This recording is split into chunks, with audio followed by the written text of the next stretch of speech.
I think that there has been a change in the age composition of populations. Oh yeah, things have shifted radically. What's really shifted? Well, two things have shifted.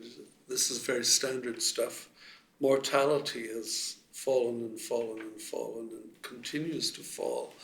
Interestingly, you tend to think it's because we can cure diseases, but the major changes happened in Europe or the US about over 100 years ago.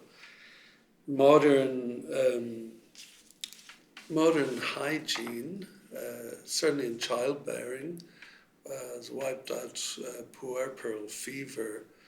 Modern sewage systems and clean water are the main things that allow us to live into adulthood where we didn't before. Oral rehydration therapy. So it's more plumbing than medicine. Yes. And then by the 1930s, medicine, well, 100 years ago, or a bit over 100 years ago, 1900, you did not want to go into a hospital in Europe or in the US because you would catch infections, you might die. You were far better to live on a farm, you had local produce, etc. That started to change in the 1930s, sulfur drugs and other things, and then progressively through the 50s and 60s, well, penicillin came along, 1940s, and modern medicine is a fairly late arriving affair. It's almost in my lifetime, in the last 60, 70, 80 years, it's really kicked in, and now we're getting very sophisticated at a genetic level and cellular level as well. But the other thing that's happened, luckily in concert with that, sooner or later fertility rates have gone down. So childbearing goes down to match this. And demographers believe that the world population will likely top out around 9, 10, maybe up to 14 billion people total, which we can sort of handle. But a lot of those are going to be old people. That's right. The age distribution has changed as a result. Fertility rates, if they go down, say, from 2, 3, 4 children per family, or even more on average, of which many don't survive into adulthood, if they go down below replacement, which is 2.1 children per family, then the age distribution, if these are young people and old people here, goes from this to this. This has already happened in Japan. It's happening in much of Europe. There's not just an aging of the population, but there's a kind of a boredom, I don't know, a kind of cultural, some sort of cultural stasis. Ennui. I'm looking for a polite word here. Yeah. So we should find it in a different language. But I remember years ago, quite a few years ago, I used to work in Austria. Before the Second World War and during the war, there was quite low childbearing for social reasons, nothing to do with the war. And it was an older population. It was a population of people who owned dogs for some reason. But it was a population that didn't put up with much disruption or noise or music, or this wasn't exactly rock and roll. I used to take a train and go to Italy. This would have been the 1970s. Italy was still a lot of young people. The cultural difference was enormous. I don't want to generalize, but there's a difference between aging populations and younger ones in terms of general liveliness, in terms of everything. Mm-hmm. But to come to one of your points here about living a long time, we tend to look, our tendency is to look at that problem and say, would I really want to be 150? And let me say that with whatever miracle makes this possible, let's say good health goes along with it and no deterioration of your faculties and your body stays pretty well okay. So we have this tendency to think of this, would I want to be 200 years old? Would I? It may well be, and I think several of you know better than me, that we're on the threshold of being able to twiddle the genes so that we can live a decade longer and progressively. We'll come to this in a moment. But suppose we could live to be 100, 200, 300 years old. We tend to sort of ask ourselves, well, would I really want to do that? Would I get bored, you know? Would I really want to play with my great-great-great-great-grandchildren in 300 years' time, or would I care? What we tend not to think about is that other people would be doing this too. So the great economist that I admire, Kenneth Boulding, once asked that question, and I mentioned this the other night. Boulding said, what if we could live 10 years longer? What about, there was an essay called The Menace of Methuselah. He said, well, what if we could live 30 years longer, 50 years? Hell, what if we all lived to be age 300? And this would be very nice. You know, we'd get nice long lives and we wouldn't be out of here anytime soon. And we could watch an awful lot of television and see all the movies you want. And then his quip was, that would all be fine, but how would you like to spend the first 150 years of your career as an assistant professor? So what we tend to forget is that the rest of the population would be living equally long. Therefore, all institutions would have to adjust. And social institutions, legal institutions, schooling might go on for 100 years, etc. We haven't thought this sort of thing out. You know, I enjoyed being an assistant professor. It was actually a very productive time for me. And we have an opening. No, the problem with being a 150-year-old assistant professor is that you will have Alzheimer's for sure. Yeah. Exactly. Because right now, as you age, your probability of having dementia by the time you reach 80 is up in the 30-40%. And by the time you reach 100, this is people centenarians, half the population has some sort of dementia. And interestingly, it's not correlated with amyloid plaques and tangles, which are supposed to be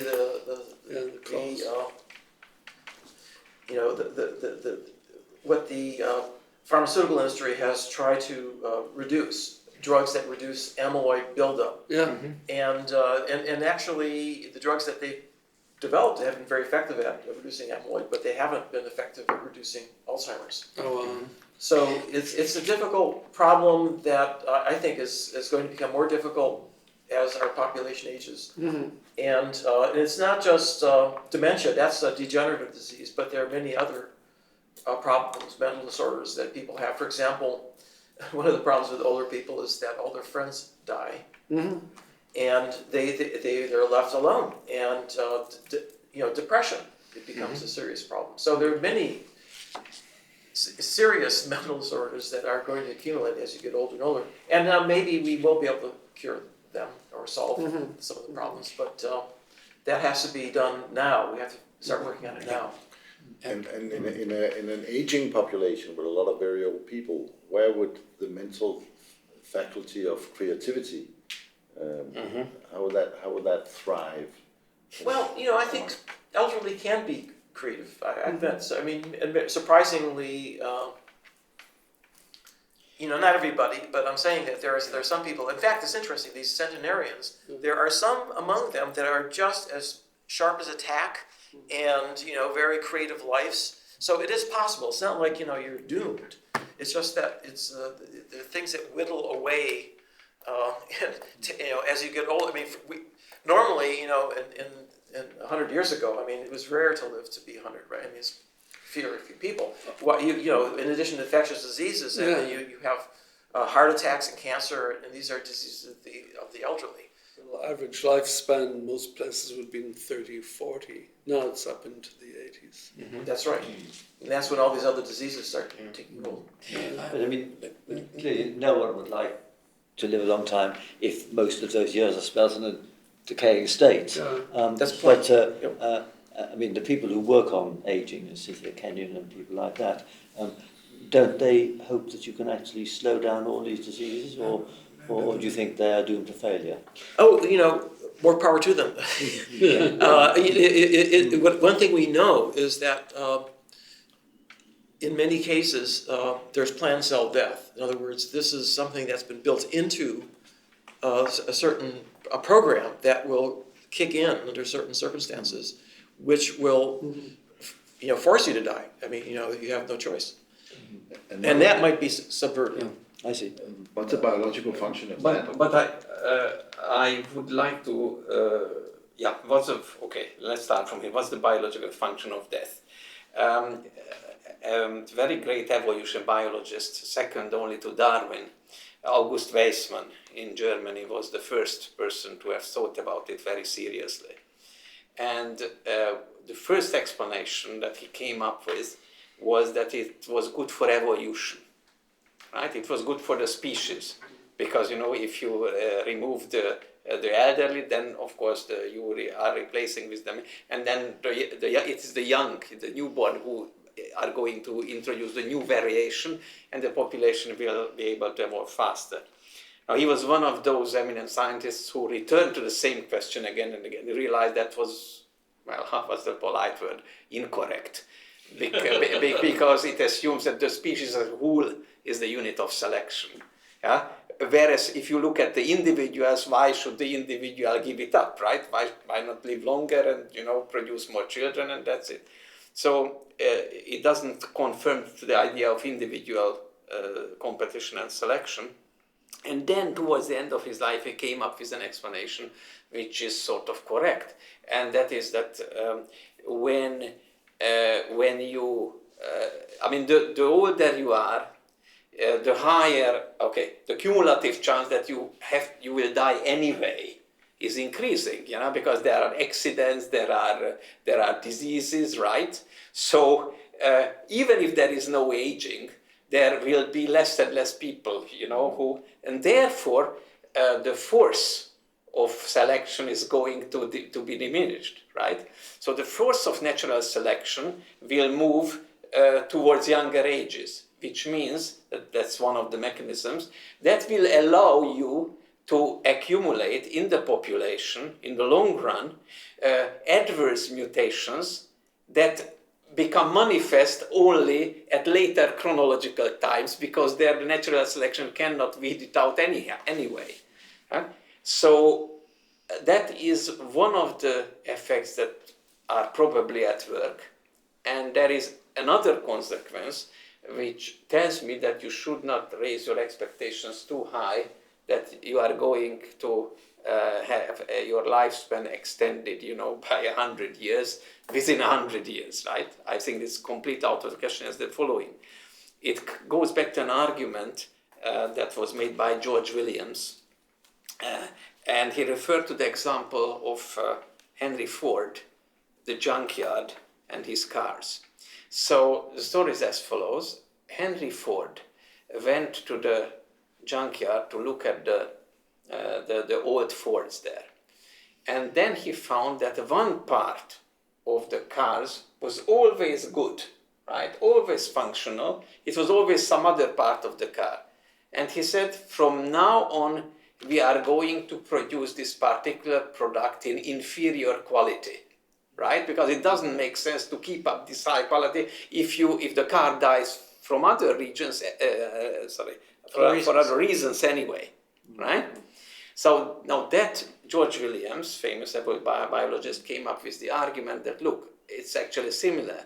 So you can assume that because of the process that I described, that Weismann sort of figured out, there will be no reason why evolution would maintain a mechanism that by itself would allow you to live 100 years more if all the others are declining roughly at the same rate, which means the expectation is that there will be many mechanisms that go wrong, and on the whole, give or take 10 years, they will, give you the same overall decline. So therefore, and this is important, you cannot expect that you make one intervention and then all of a sudden you bump your lifetime up by 50 years. You might, but you will be unable to walk, you will be unable to... Okay, so if you want to bump it up in a meaningful way, you have to do it on basically all fronts, literally all fronts, from the molecular repair processes regarding the mental dementia, regarding the aging of the blood circulation and all these things, because otherwise, if you don't, improve these things at the same time, they will be the rate-limiting step, and you have improved the other things in vain, right? So I think that that's a difficult thing because of this evolutionary argument. So mortality is a distributed thing about human beings. Yeah, I'm sure that you can make advances if by chance you hit something which is critical in the network, but again, it's not going to double your lifetime. So there's a curious demographic phenomenon, which is that although there's a certain rate of death as you get older, if you make it to 75 or so, the death rate actually goes down. In other words, it's like you reach a point where you've avoided all the obvious ways of getting killed, and you're one of the lucky ones who has better overall health or organs or whatever, and that will take you much further. By the way, it's true for cars. Really? It's exactly the same. Most of the cars will have this, death, and then there will be a few who seem to go on much longer than that. Yeah, because it's a selected subpopulation. Right. That's the point. Yep, exactly. And it's also like going from assistant professor to full professor, and suddenly you survive longer. And also for technologies, you have this technologies that's been around like very long time, like the knife and fork. They have a good prognosis, but many of the technologies that are very recent can have child illnesses. There is one way that would work, and that was, I think, suggested by Steve Stearns, and it's based on real experiments, for example, on Drosophila. You select for later and later age of reproduction. Yeah, for sure. Right? So you don't let you, for example, Singapore or wherever, or in Singapore they don't need it, but in Europe you could actually introduce a law that you are not allowed to produce children, let us say, before the age of 30, right? Then after 20 years you move it, you are not allowed to produce before the age of 35. And that would work, by the way, because it's simultaneous. With the number of children with autism and other terrible disorders is going to go up, as you have children older and older. Sure, but so in the long run, I'm sure you could move it up in the long run, exactly. But you take a big hit. I agree. But I think can't we be somewhat cheerful in the number of healthy 80-year-olds Yes. we had in the past, and retiring age of 60 or 65 is probably becoming less appropriate, and so when people worry about the increase in the aging population, I wonder they don't realise that one could in fact reclassify people between 60 and 70 as still fully active. I agree with you. And then there's this ratio which people worry about wouldn't get so bad. Yeah, I agree with We have a terrible problem. I mean, I'm sure other institutions have it too, which is that we have faculty who have gotten to that point. And here's the question is, how do you review them? In other words, because at some point they do become, less productive or less, part of the community, and but they've reached the point where they're not being reviewed anymore. I think a retiring age is actually a good thing. In fact, in my university we're trying to keep it, and I've retired, and I think it's a good system. But nonetheless, retired people could be treated humanely, and the retiring age That's could be true. raised, say, from 65 to 67 to 70, perhaps. So Sidney Brenner once told me, Terry, never retire until you have your next job lined up. So if people getting older is could be a source of things running a bit slower and in organizations. Another question is the recruitment of new people, of parts of young people getting into institutions, and the recruitment of the parts of society that are not represented in academia. We have a development at the moment in societies where the rich get richer and the poor get poorer, and there's a tendency that a huge part of the population doesn't have access to being creative, going into science, going into arts and so on, simply because the money is not there. Is that a growing problem with the 1% rich? Well, certainly the abolition of retiring ages in professions like academia has had the effect of reducing the number of vacancies for young people. And that's one reason why I think it's been a bad transition. But of course, the other thing we've got to realise is that although we've talked about countries where the population growth is stabilised, there are, of course, places, especially parts of India and sub-Saharan Africa, where the age histogram is still very different, and where the young outnumber the old. And the main issue there, presumably, is to ensure that one doesn't get huge population of disaffected young people who don't have any employment. That's the problem Unemployed young there. people. And there's, where you get chronically unemployed young people, you get trouble.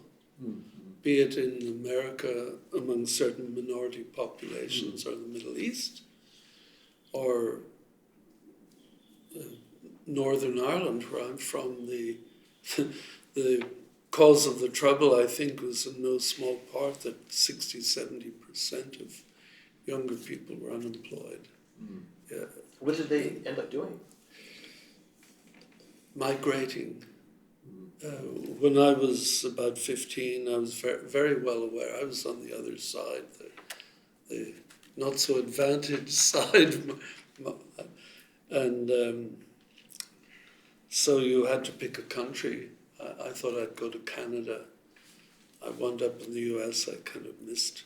My great uncle took me to the tallest building in Toronto one time, and he pointed across Lake Ontario. He says, "Son," he says, "over there is Yankee Doodle Land." He said, "Never go near it."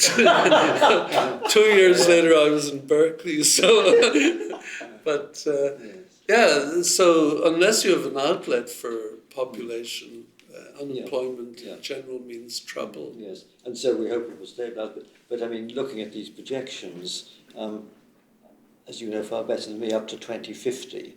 There's not a huge amount of uncertainty, barring catastrophe. We're going to be up to around 9 billion. But according to the UN projections, between 2050 and 2100, it's very uncertain. In particular, it's uncertain what happens in Africa, because if Africa doesn't have the demographic transition, the population of Africa could double again from 2 billion to 4 billion between 2050 and 2100, which would mean that Nigeria had the same population as Europe and the US combined. And this would sort of mean that they're probably stuck in the poverty trap. And I guess the issue here is whether they will choose to have big families, because it's not obvious that in all cultures people will, given the women's education and all that, decide to come down to 2.1. But actually, shouldn't this, if migration is an option, it would seem to me this could help the aging populations. And in fact, in the US, although the birth rate has down because of the fact that we do have quite a significant influx from Mexico and other countries, in fact, our younger population is actually fairly healthy. Quite a few populations that are below replacement, for example, Germany, maintain their growth by constant immigrants. Go ahead. Sorry, I mean, I just want to make a remark here, because I think it's very important for the understanding of what's going on in parts of Europe now. I mean, let's take, for example, the case of Hungary. Now, Hungary was invaded by the Turks for 150 years. And it has had a terrible effect on the country. Even now on the map, you can see where the Turks have been, because the density of the settlements is still much lower than, in other and so on. Now, it's actually awfully difficult to try to convince the majority of Hungarians that they should welcome people who have exactly the same type of religion and many shared attitudes with the people who oppressed, the center of the country for 150 years. So that there are very strong historical effects here. Okay, it's not that you can solve the problem by... So this is fascinating. So this is 150 years. That's many generations. And you mentioned Ireland. Look at how many generations there with the trouble. And what is it? What's going on? That culture can maintain within populations like you were talking about. You replace every atom in your body. In this case, you replace every person in your population, and you still have the same culture again and again. Yeah. This is both for the better and for worse. Where you get tribalism, you get these cultural lines. Like the real problem in Northern Ireland had very little to do with religion. It's really a tribal thing. Settlers were brought in the 1600s. My ancestors, other ancestors of mine were natives, and they got dispossessed and etc. So you see this again and again, where there are dispossessed populations such as Native Americans or First Peoples, as they're called in Canada. You see a long memory of resentment and lingering of cultural or economic effects over hundreds of years. So I think that tribalism is... the romantic side of me says I love cultural, different cultural music, different tribal traditions, but that tribalism is slow to go away. Like, as a Hungarian, you remember that the Turks are different. They're a different tribe from the Magyars. So given that, how do you account for the American experiment? So we've taken immigrants from many different countries, and it's kind of, they call it a melting pot. It's not really melting, but there's somehow a lot of these old cultural memories have diluted out with the generation. America had a tradition where they said we're going to homogenize the people we take in. They could afford to. When Britain, by contrast, went to India, they didn't say we're going to make everybody English. They said, well, there'll be certain people who will be admitted to Englishness, but the rest will be a native population. We will frown a little bit on intermarriage. And so it depends whether you make an attempt to hold on to differences or make a very conscious attempt to do away with differences. I think it's changing. I think the Americans will find it harder to absorb people now. The reason is that in the old days, if you went by ship to America, more so to Australia, that was it. You had very little contact with your family. You were unlikely to ever go back or see them again. Yeah. Whereas now, you can fly around, you can be every day on Skype with them, you can watch your native country's TV programs, etc. And so you don't have the same incentive to assimilate. And so I suspect that more recent immigrants to America won't assimilate in the same way because there won't be the pressure to socialise because they can keep in touch with their native country. But the children... They grow up speaking the native language, and they have a different worldview. I understand there are a lot of forces, and assimilation is different in different countries, but it's still pretty remarkable that in some cases it can last for hundreds of years, in some cases it's just a few generations and it's gone. But I think going back to what you were saying about getting immigrants to make up the deficit of young people, that's a sort of short-term solution because that depends on exponential growth in some countries. where there's an excess of young people. And clearly it's disaster for the world if that continues. So we've got to hope that the global population does turn around by 2100. Oh, I'm sure it will. You think it will? Yes, it's been what seems to do the trick, actually. Demographers didn't understand this at all well, but they do from about 1980, 1990 onwards. What seems to be magical is actually literacy and educating women. It's not that if you can read, you're going to do different. You're going to read in bed at night. It's not quite that. It's really that that it widens your view, and you begin to see a wider set of opportunities for yourself. And in country after country, very unexpectedly, then fertility falls, and it falls even before economic modernity hits. This was a big surprise to demographers, that there were completely traditional countries and suddenly, but what happens is that education has made inroads. Where many don't have access to contraceptives even. But I read, contrary to that, in parts of Africa, people still want to have a large family. And so it's not obvious that the levelling off will occur in those countries. And if it doesn't, then that's going to lead to an exponential growth in London. I tend, just by extrapolation, I think it will. It's and especially if you have some means of supporting yourself in your old age, then you don't need all these children.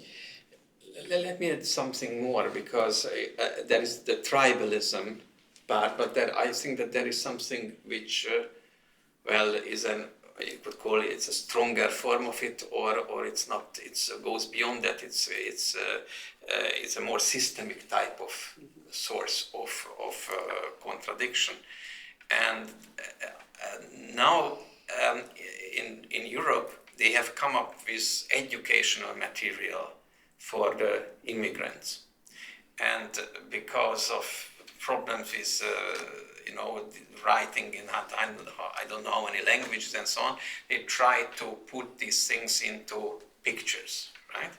And one of the pictures, and they were actually quite well, one of the pictures shows you a balance, right? And it's uneven, and in the pot, or I don't know how you call it, which hangs lower, you have this sign which is for a legal paragraph, and the other one which is higher, you have different kind of churches represented.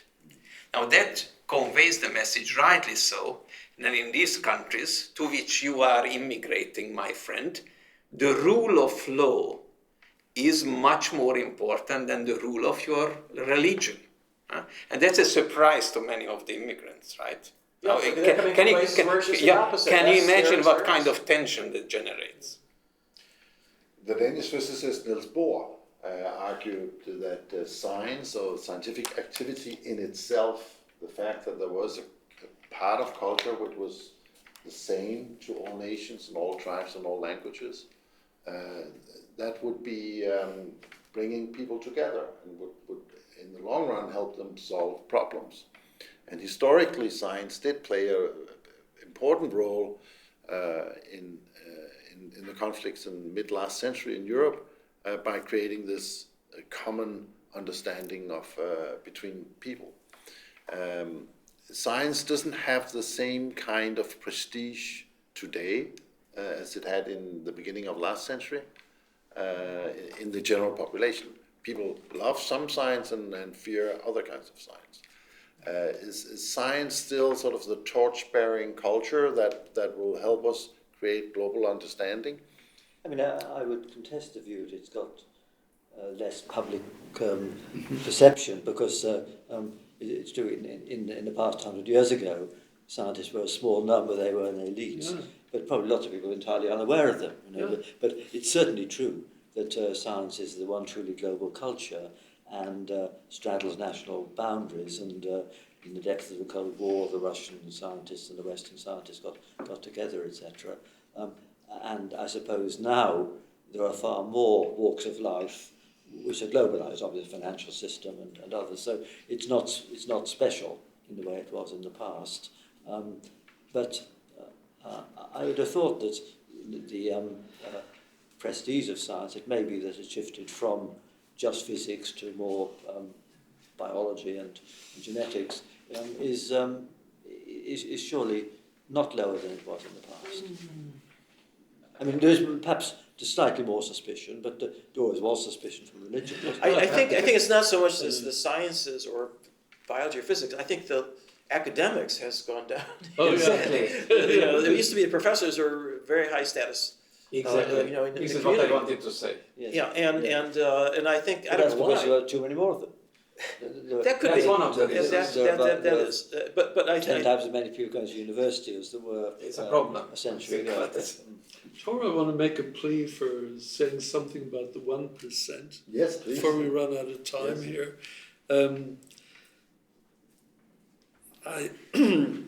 I was in Oslo about a week ago, and or a couple of weeks ago, heading to Croatia, and I checked in, and for the very first time, I went in one of those machines, put the card in, got the boarding pass, then I took my suitcase over to the person to hand it over and get the suitcase labeled and put on the conveyor belt, but there was no person. I had to, you hit another few screens, that put out a label, it showed you how to put the label on the suitcase, showed you where the conveyor belt was, you put it on, your suitcase disappeared.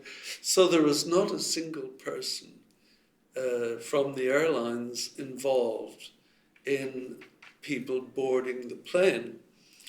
Further about the plane, if that had been a passenger jet aircraft in the 1960s, in the cockpit there would have been 5 people, 5 men, navigator, the radio guy, the engineer who monitored the engines, and pilot and co-pilot.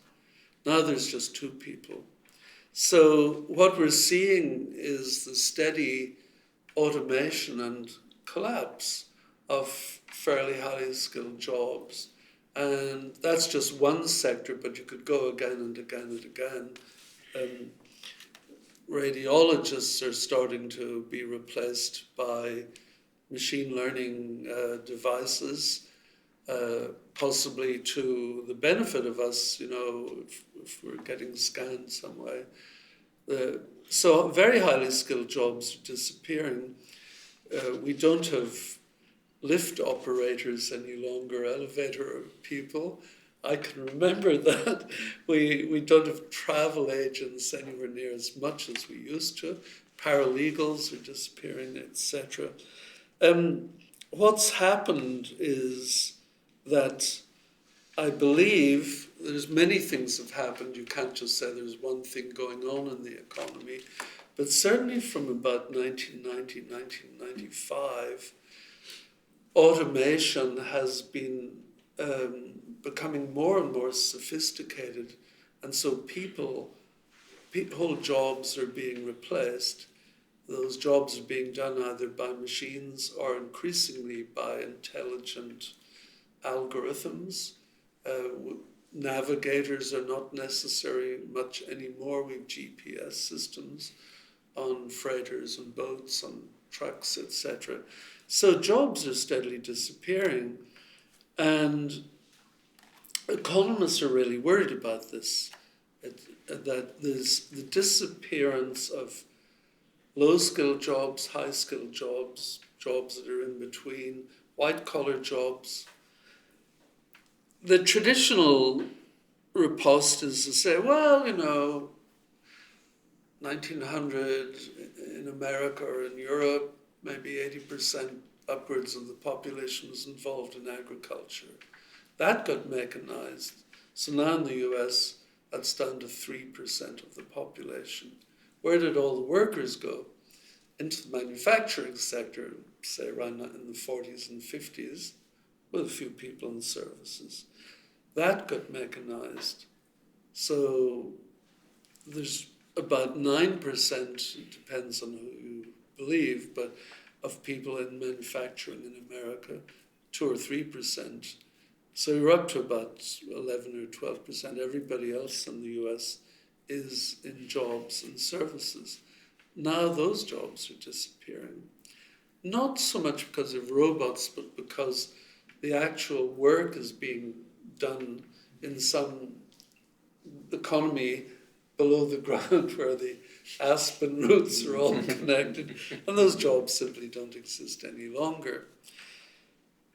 Go to the 1%. We have these shocking statistics in America, and not that wonderful in Europe either, where a very small percentage owns the majority of the wealth, worse than many African countries or South American countries.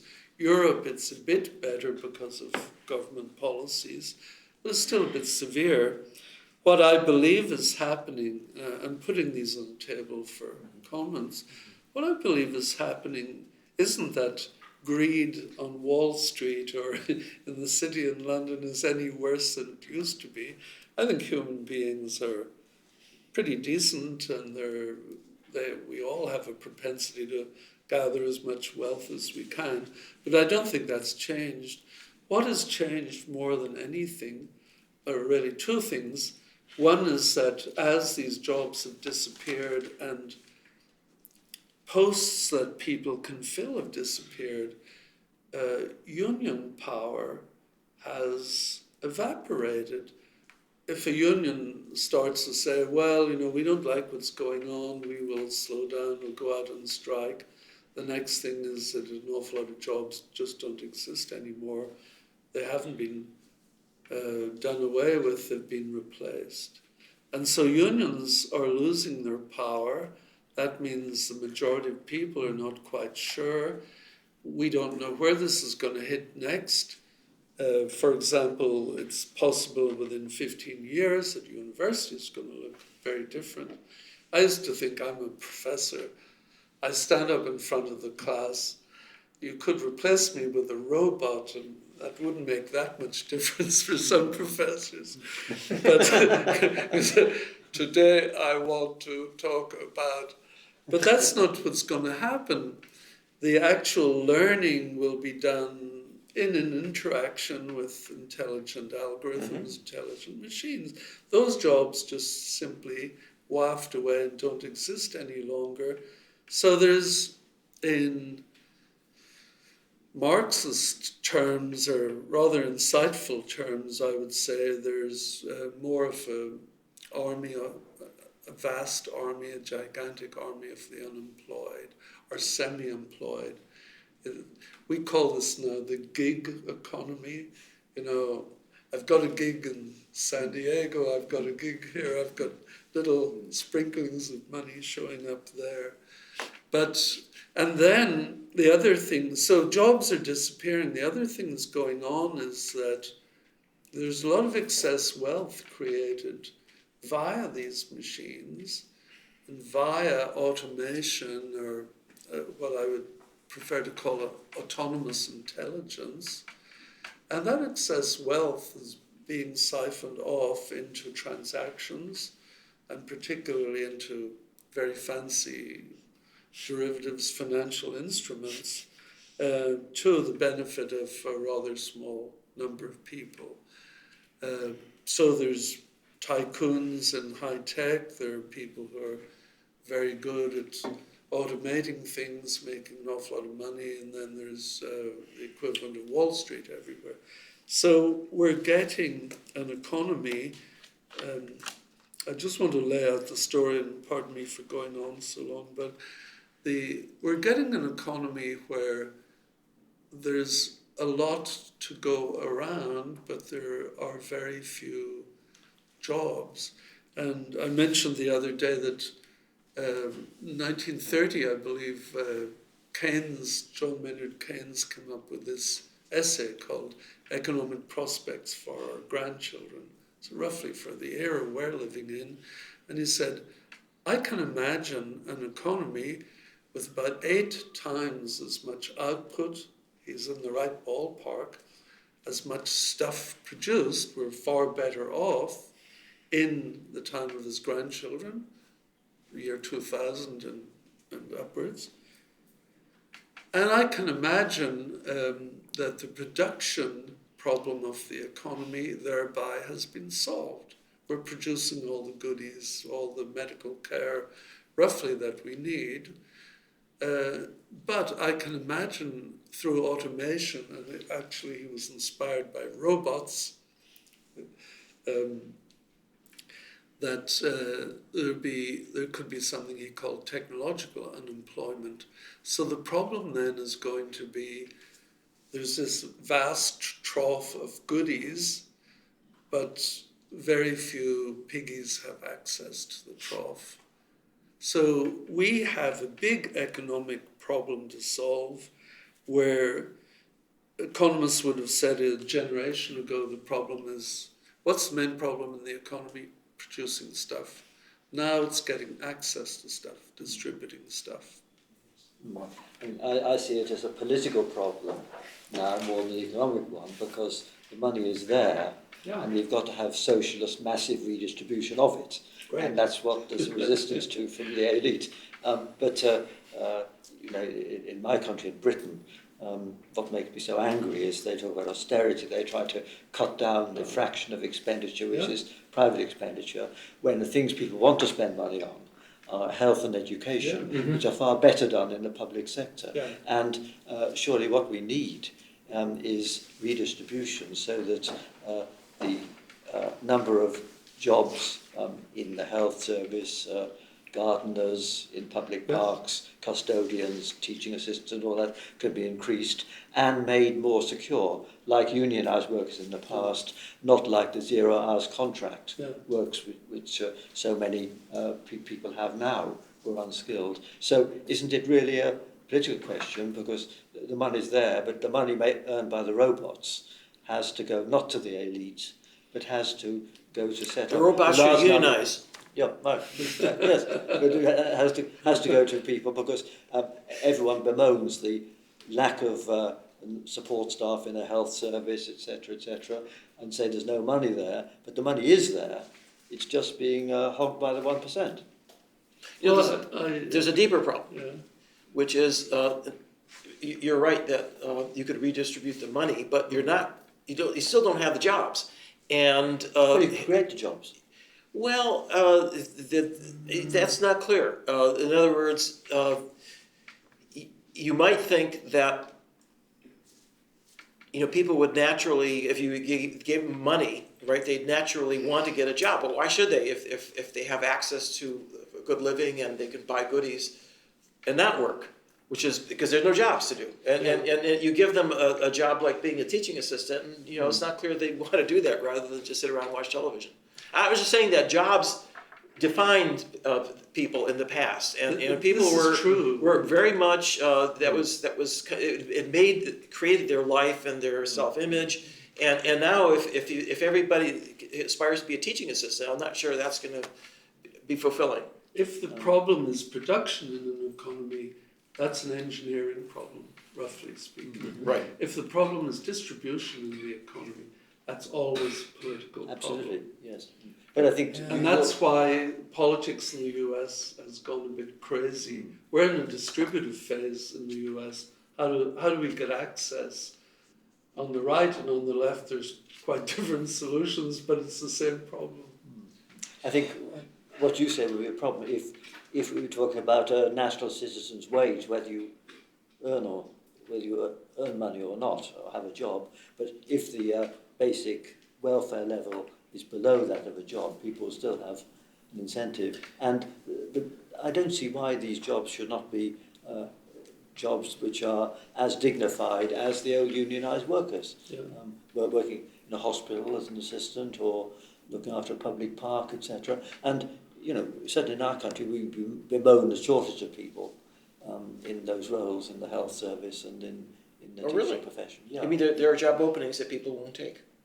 Well, no, there aren't, because the jobs don't exist. But I'm just saying that the service would be better if there were a lot more people. I mean, who could actually look after the sick. We always finding that they're not getting adequate attention. So, but that would just make healthcare more expensive. I mean, who's going to pay for all of that, those jobs?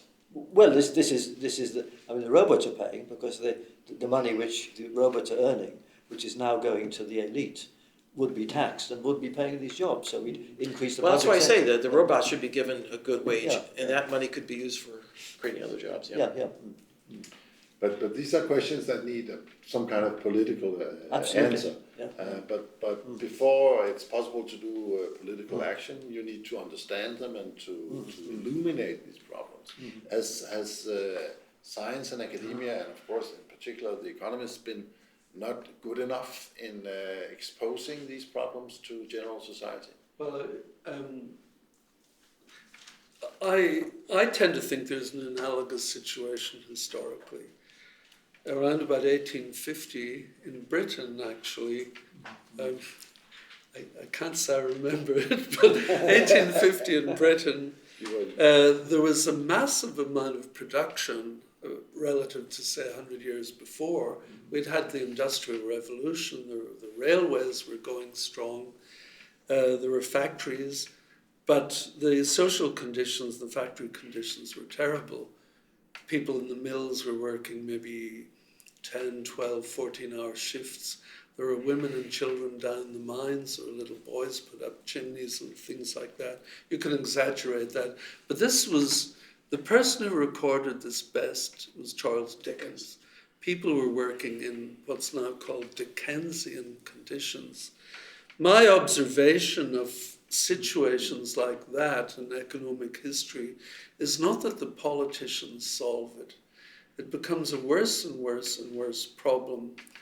And then certain people in Britain who have some sort of humanitarian impulses, often it turns out in the House of Lords in this case, says we have to do something about this.